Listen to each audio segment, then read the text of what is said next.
नमस्कार, स्वागत है आप सबका हमारे चैनल में। चैनल मेरी किताबें पुस्तक जीत आपकी, जिसके लेखक हैं शिव खेड़ा।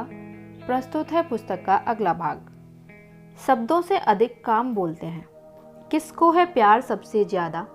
जब नन्हा जॉन कहता है कि मैं तुमसे प्यार करता हूँ माँ, फिर अपने भी काम को छोड़कर वो टोपी उछालता हुआ बगीचे में झूलने चला जाता है और छोड़ जाता है माँ को पानी भरने और लकड़ियाँ लाने के लिए। जब रोजी नेल कहती है मैं तुमसे प्यार करती हूँ माँ, इतना कि शब्दों में बयान करना मुश्किल है, तो वह आधे दिन तक माँ को परेशान करती रही और जब वह खेलने चली गई तो माँ ने राहत की सांस ली। मैं भी तुमसे प्यार करती हूँ माँ, इस बार फैन ने कहा। मैं कितनी खुश हूँ कि आज स्कूल बंद है, इसलिए आज जी भर कर तुम्हारी मदद करूँगी। और वह छोटे भाई को गोद में लेकर झुलाती रही जब तक कि वह सो न गया। फिर उसने झाड़ू उठाई, फर्श साफ किया। वह पूरे दिन काम करती रही और खुश रही, उतनी ही खुश और मददगार जितना कि एक बच्चा हो सकता है। हम तुम्हें प्यार करते हैं माँ, तीनों ने फिर कहा और सोने के लिए चले गए। आपकी समझ में उस माँ की क्या राय थी? किसको है प्यार सबसे ज्यादा उससे? Joy Allison. ईमानदारी बनाए रखें। प्राचीन ज्ञान कहता है ऐसी कोई भी चीज़ जो बेची और खरीदी जाए वह तब तक मूल्यवान नहीं होती जब तक उसमें एक न बिक सकने वाला अनमोल राज नहीं छुपा होता। वह खूबी क्या है? वह अनमोल खूबी जो हर उत्पाद में होती है, वह है उसके बनाने वाले की विश्वसनीयता, ईमानदारी और उसकी प्रतिष्ठा। जैसे यह कोई राज नहीं है लेकिन अनमोल जरूर है। ईमानदारी का एक और पहलू है जिस पर सवाल लग सकता है। 3 अधिकारी इस बात पर झगड़ रहे थे कि खाने का बिल कौन देगा। एक ने कहा मैं दूंगा क्योंकि मुझे टैक्स में छूट मिलती है। दूसरे ने कहा मुझे देने दो क्योंकि मुझे कंपनी से मिल जाता है। तीसरे ने कहा पैसा मैं दूंगा क्योंकि अगले हफ्ते में दिवालिया होने का घोषणा करने जा रहा हूँ। 19वां कदम, विनम्र बने। विनम्रता के बिना आत्मविश्वास अहंकार बन जाता है। विनम्रता सारी खूबियों की बुनियाद है। यह आदमी की महानता को दर्शाती है। विनम्रता का अर्थ अपनी प्रतिष्ठा घटाकर कद को छोटा करना नहीं है। सच्ची विनम्रता लोगों को आकर्षित करती है, लेकिन बनावटी विनम्रता दूसरों को हमसे परे ढकेलती है। बहुत साल पहले एक घुड़सवार ने कुछ सैनिकों को देखा जो एक लकड़ी का गट्ठा उठाने की असफल कोशिश कर रहे थे। उस समय उनका नायक भी वहीं खड़ा था। घुड़सवार ने नायक से पूछा कि वह उनकी मदद क्यों नहीं करता। नायक ने जवाब दिया, मैं इनका नायक हूँ और मेरा काम इनको आदेश देना है। घुड़सवार अपने घोड़े से उतरकर उन सैनिकों के पास गया और उसने गट्ठे को उठाने में मदद की। उसकी मदद से वह गट्ठा उठा दिया गया। घुड़सवार चुपचाप अपने घोड़े पर सवार हो गया और उस नायक से बोला, अगली बार जब तुम्हारे आदमियों की सहायता की जरूरत पड़े तो तुम अपने कमांडर इन चीफ को बुलवा लेना। जब वह घुड़सवार चला गया तो नायक और सिपाहियों को पता चला कि वह घुड़सवार और कोई नहीं बल्कि जॉर्ज वॉशिंगटन थे। संदेश बिल्कुल साफ है। सफलता और विनम्रता हाथ में हाथ डाले चलती है। जब दूसरे हमारी प्रशंसा करते हैं तो आवाज़ बहुत दूर तक जाती है। जरा इसके बारे में सोचिए। सादगी और विनम्रता महानता की 2 निशानियां हैं। 20वां कदम, दूसरों को समझने और ख्याल रखने वाला बने। रिश्ते निभाने में हम सभी से गलतियां होती हैं। कभी कभी हम दूसरों की ज़रूरतों के प्रति असंवेदनशील हो जाते हैं, खासकर उनके प्रति जो हमारे बहुत करीबी हैं। फिर इससे मायूसी और नाराज़गी पैदा होती है। मायूसी से बचने के लिए आपसी समझदारी जरूरी है। आपसी रिश्ते लोगों में पूर्णता होने की वजह से नहीं बनते, बल्कि वे आपसी समझदारी से बनते हैं। एक अच्छा इंसान बनने से ज़्यादा संतोष दूसरों का ख्याल रखने में मिलता है। इससे हमारी ख्याति अपने आप ही बढ़ जाती है, जो हमारे जीवन का सबसे बेहतर बीमा है और जिसके लिए कुछ खास खर्च नहीं करना पड़ता है। कुछ लोग समझदारी दिखाने और ख्याल रखने की कमी को पैसों से पूरा करने की कोशिश करते हैं। दूसरों को समझना उन पर पैसे खर्च करने से ज़्यादा महत्वपूर्ण है, और अगर हम चाहते हैं कि दूसरे हमको समझें तो इसका सबसे अच्छा तरीका यही है कि हम भी दूसरों को समझें। किसी के साथ संवाद कायम रखने के लिए उसे समझना जरूरी है। उदार बने। उदारता भावनात्मक परिपक्वता की पहचान है। उदार होने का मतलब है कि हम बिना किसी के कहे औरों का ख्याल रखें और उनके लिए सोचें विचारें। उदार लोगों को जिंदगी जैसे नेमतें देती है, स्वार्थी लोग उसकी उम्मीद सपने में भी नहीं कर सकते। दूसरों का ख्याल रखें क्योंकि स्वार्थी होने की कीमत चुकानी ही पड़ती है। दूसरों की भावनाओं के प्रति संवेदनशील बने। व्यवहार कुशल बने। किसी भी रिश्ते में व्यवहार कुशल का भी काफी महत्व है। व्यवहार कुशल होने का मतलब है किसी व्यक्ति को नाराज किए बगैर अपनी बात कह देने की काबिलियत। दयालुता। पैसे से बहुत महंगा कुत्ता तो खरीदा जा सकता है, मगर वह पूंछ हमारे प्यार और दयालुता की वजह से ही हिलाएगा। दया का भाव जल्दी से जल्दी दिखाना चाहिए, क्योंकि ऐसा करने में कब देर हो जाए कुछ कहा नहीं जा सकता। दयालुता एक ऐसी भाषा है जिसे बहरे सुन सकते हैं और अंधे देख सकते हैं। एक दोस्त के जीवित रहते उसके प्रति दयालुता दिखाना बेहतर है, बजाय इसके कि मर जाने पर उसकी कब्र पर फूल चढ़ाया जाए। दयालुता की भावना इंसान में अच्छी अनुभूति पैदा करती है, चाहे व्यक्ति इस भावना को किसी और के लिए दिखाए या दूसरे लोग उसके प्रति दिखाएं। मीठी बोली बोलने से जीव को कोई तकलीफ नहीं होती है। 21वां कदम, हर रोज शिष्ट बनने का अभ्यास करें। शिष्टाचार का मतलब है दूसरों का ख्याल रखना। यह उन दरवाजों को भी खोल लेता है जिन्हें खोलना मुश्किल हो। एक तहजीब वाला मगर कम मेधावी इंसान जीवन में उस आदमी की तुलना में बहुत आगे बढ़ेगा जो मेधावी तो है लेकिन तहजीब वाला नहीं है। छोटी छोटी बातें अहमियत रखती हैं और बड़ा फर्क डालती हैं। क्या आपको कभी किसी हाथी ने काटा है? सीधा सा जवाब है नहीं। क्या आपको कभी किसी मच्छर ने काटा है? हम में से बहुतों को छोटी छोटी परेशानियां हमारे धैर्य की परीक्षा लेती हैं। छोटे छोटे त्यागों का नाम ही शिष्टाचार है।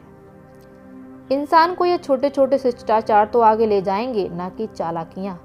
शिष्टाचार हमारा नैतिक व्यवहार की एक शाखा है। इस पर खर्च ज़्यादा नहीं होता, लेकिन इससे हासिल बहुत कुछ होता है।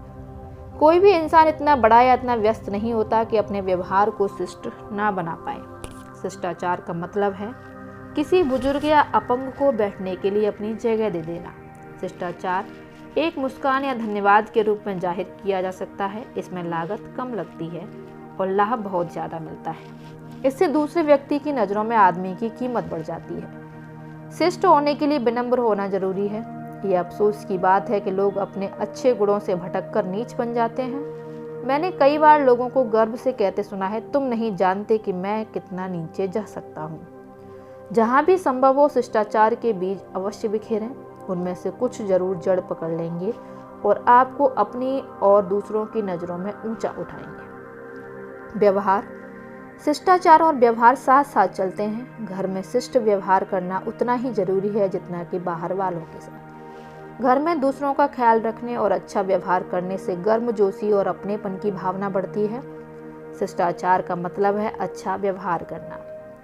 रूखा व्यवहार करने के बजाय यदि हम शिष्ट व्यवहार करें तो इससे आत्मसंतुष्टि मिलने के साथ ही और भी कई फायदे होते हैं। मुझे आश्चर्य होता है कि ज़्यादातर लोग शिष्ट व्यवहार क्यों नहीं करते। रूखे और असभ्य लोग थोड़े समय के लिए सफल हो सकते हैं, मगर ज़्यादातर लोग ऐसा व्यवहार करने वालों से दूर रहना चाहते हैं और ऐसे लोग आखिरकार नापसंद किए जाते हैं।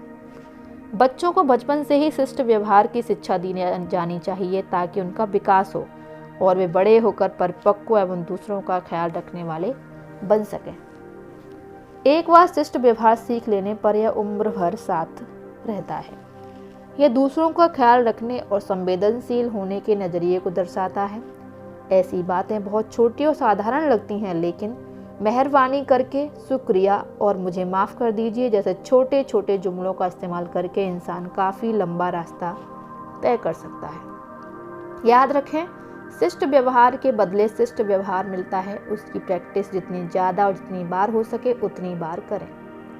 शुरुआत में इसके लिए थोड़ी मेहनत करनी पड़ेगी, मगर बाद में आपको उसका लाभ मिलेगा।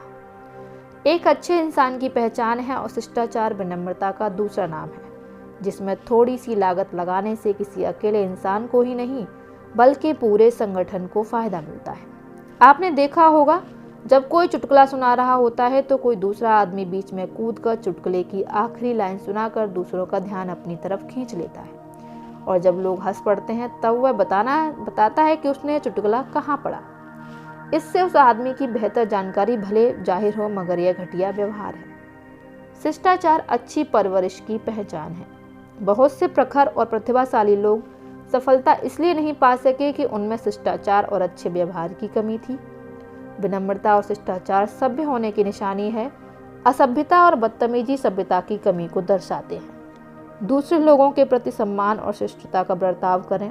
कठोरता एक कमजोर आदमी की झूठी ताकत है। Eric hopper. 22वां कदम, हंसाने की आदत डालें और खुशमिजाज बने। कुछ लोग खुशमिजाजी किस्म के होते हैं। आप भी हंसने हंसाने की आदत डालिए। इससे आप में अपनी कमियों पर भी हंसने की ताकत आ जाएगी। हंसने हंसाने की आदत इंसान को हर दिल अजीज और आकर्षक बना देती है। अपने पर हंसना सीखें, क्योंकि सबसे ज़्यादा महफूज मजाक है। खुद पर हंसने से हमको गिरकर उठने की शक्ति मिलती है। सारी दुनिया में हंसी हर दर्द की कुदरती दवा है। हंसी मर्ज को मिटा भले ना सके, लेकिन उसके दर्द को बेशक कम कर सकती है। हंसने हंसाने में स्वस्थ रखने की शक्ति है। एनाटॉमी ऑफ इलनेस के लेखक डॉक्टर नॉर्मन कजिन इस बात की जीती जागती मिसाल हैं कि इंसान अपनी लाइलाज बीमारी को कैसे ठीक कर सकता है। उनके बचने की आशा न के बराबर 500 में से एक की थी, लेकिन कजिन यह साबित करना चाहते थे कि अगर मन की शक्ति चीज़ों पर असर डालती है तो वह इसे साबित कर दिखाएंगे। उन्होंने सोचा कि अगर बुरे ख्याल शरीर को नुकसान पहुंचाने वाले रसायन पैदा कर सकते हैं तो इसका उल्टा भी सच होना चाहिए। अच्छे भाव जैसे खुशमिजाजी और हंसना शरीर में फ़ायदा पहुंचाने वाले केमिकलों को पैदा करेंगे। वे अस्पताल छोड़कर होटल के कमरे में चले गए और वहां उन्होंने बहुत सारी हंसी मजाक वाली फिल्में देखनी शुरू की। इस तरह उन्होंने वास्तव में खुद को हंसते हंसते ही ठीक कर लिया। बेशक दवाइयाँ ज़रूरी हैं, मगर मरीज की जीने की इच्छा शक्ति अगर ज़्यादा नहीं तो उतनी ही ज़रूरी है। एक फनी बोन जीवन रक्षक भी हो सकती है और साथ ही जीवन की मुश्किलों का सामना करना थोड़ा आसान कर देती है। 23वां कदम, दूसरों का मजाक ना उड़ाएं और ना ही उन्हें नीचा दिखाएं। घटिया किस्म के हंसी मजाक में ताने कसने, दूसरों को नीचा दिखाने और दूसरों को तकलीफ पहुंचाने वाली बातें शामिल होती हैं। जिस मजाक में दूसरों पर कसे जाने वाले ताने शामिल हों वह घटिया किस्म का होता है। किसी चोट पहुंचाने वाले को माफ़ करना अपमान करने वाले को माफ़ करने से ज़्यादा आसान होता है। जब किसी को शर्मिंदा होना पड़े, जब कोई दिल में दुख लेकर जाए, जब किसी महान चीज़ को छोटा बना दिया जाए, जब किसी की कमजोरी हंसी का कारण बने, जब किसी चीज़ को मज़ेदार बनाने के लिए बेअदबी की ज़रूरत पड़े, जब एक बच्चे को रुला दिया जाए और जब हर कोई हंसी में शामिल ना हो सके, तब वह एक घटिया जोक होता है। Cliff Thomas. दूसरों को तकलीफ पहुंचाकर मजा हासिल करने वाले इंसान को हर चीज़ तब तक मजाक लगती है जब तक कि वह दूसरों पर बीतती है। आपने अक्सर देखा होगा कि मजा लेने के लिए लड़के मेंढकों को पत्थर मारते हैं। लड़कों का मजा मेंढकों की मौत बन जाता है। ये मेंढकों के लिए मजे की बात नहीं है। हंसी का उपयोग या खतरनाक होना इस बात पर निर्भर होता है कि हम किसी व्यक्ति के साथ हंस रहे हैं या उस पर हंस रहे हैं। जब हंसी का मकसद दूसरों का मजाक या हंसी उड़ाना हो जाए तब वह न तो मासूम होती है न ही अच्छा प्रभाव छोड़ती है। दूसरों की भावना को चोट पहुंचाना क्रूरता की निशानी होती है। कुछ लोगों को दूसरों को नीचा दिखाने में मजा आता है। ताने देने की आदत लोगों को हमसे दूर करती है। दूसरों को तकलीफ पहुंचने के खतरे से बचने के लिए कटाक्ष भरे मजाकों से बचें। 24वां कदम, दोस्त पाने के लिए दोस्त बने। हम हमेशा अच्छे मालिक, कर्मचारी, जीवन साथी, माँ बाप और बच्चे चाहते हैं। हम ये भूल जाते हैं कि हमें भी अच्छा इंसान बनने की ज़रूरत है। तजर्बा यही बताता है कि कोई इंसान पूरा नहीं होता, कोई नौकरी हर लिहाज से अच्छी नहीं होती और कोई जीवन साथी भी सभी गुणों से भरपूर नहीं होता। जब हम पूर्णता की तलाश करते हैं तो हमें निराशा ही हाथ लगती है, क्योंकि तब हमारे हाथ एक तरह की परेशानी के बदले दूसरे तरह की परेशानी लगती है। पश्चिम में 20 साल तक रहने के बाद मैंने पाया कि वहाँ तलाक की दर बहुत ऊंची है और जब लोग दूसरी शादी करते हैं तो पाते हैं कि उनके नए जीवन साथी से पहले जीवन साथी वाली कमियां तो शायद ना हो, लेकिन दूसरे तरह की बहुत सी कमियां होती हैं। इसी तरह लोग नौकरियां बदलते हैं या कर्मचारियों को नौकरी में यह सोचकर निकालते हैं कि बदले में बेहतरी मिलेगी, लेकिन उन्हें पता चलता है कि एक कमी से छुटकारा पाया तो दूसरी गले पड़ गई। चलिए इन चुनौतियों का सामना करने की कोशिश करें। तलाक और नौकरी से निकालने जैसे कदमों को पहला नहीं बल्कि आखिरी सहारा बनाएं। इस ऑडियो में इतना ही। मिलती हूँ अगली ऑडियो में पुस्तक के अगले भाग के साथ। तब तक के लिए धन्यवाद। आपका दिन शुभ हो।